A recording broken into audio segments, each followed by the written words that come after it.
Part 9. Political Repression. In times of unusual popular consciousness and mobilization, when the capitalist system faces grave political threats, the state resorts to repression until the danger is past. The major such waves in this country, the Haymarket reaction and the Red Scares after the World Wars, are recounted by Goldstein in Political Repression in Modern America. But the wave of repression which began in the 1970s, though less intense, has been permanently institutionalized to a unique extent. Until the late 1960s, elite perspective was governed by the New Deal social contract. The corporate state would buy stability and popular acquiescence in imperialist exploitation abroad by guaranteeing a level of prosperity and security to the middle class. In return for higher wages, unions would enforce management control of the workplace. But starting during the Vietnam War era, the elite's thinking underwent a profound change. They concluded from the 1960s experience that the social contract had failed. In response to the anti-war protests and race riots, LBJ and Nixon began to create an institutional framework for martial law to make sure that any such disorder in the future could be dealt with differently. Johnson's Operation Garden Plot involved domestic surveillance by the military, contingency plans for military cooperation with local police in suppressing disorder in all 50 states, plans for mass preventive detention, and joint exercises of police and the regular military. Governor Reagan and his National Guard chief Louis Giuffrida were enthusiastic supporters of Garden Plot exercises in California. Reagan was also a pioneer in creating quasi-military SWAT teams, which now exist in every major town. The wave of wildcat strikes in the early 1970s showed that organized labor could no longer keep its part of the bargain, and that the social contract should be reassessed. At the same time, the business press was flooded with articles on the impending capital shortage, and calls for shifting resources from consumption to capital accumulation. They predicted, frankly, that a cap on real wages would be hard to force on the public in the existing political environment.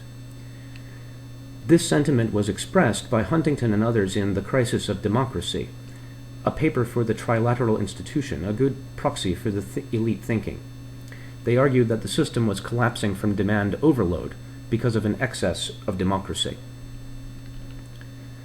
Corporations embraced the full range of union-busting possibilities in Taft-Hartley, risking only token fines from the National Labor Relations Board. They drastically increased management resources devoted to workplace surveillance and control, a necessity because of discontent from stagnant wages and mounting workloads. Wages, as a percentage of value added, have declined drastically since the 1970s. All increases in labor productivity have been channeled into profit and investment rather than wages. A new Cold War military buildup further transferred public resources to industry. A series of events like the fall of Saigon, the non-aligned movement, and the new international economic order were taken as signs that the transnational corporate empire was losing control. Reagan's escalating intervention in Central America was a partial response to this perception.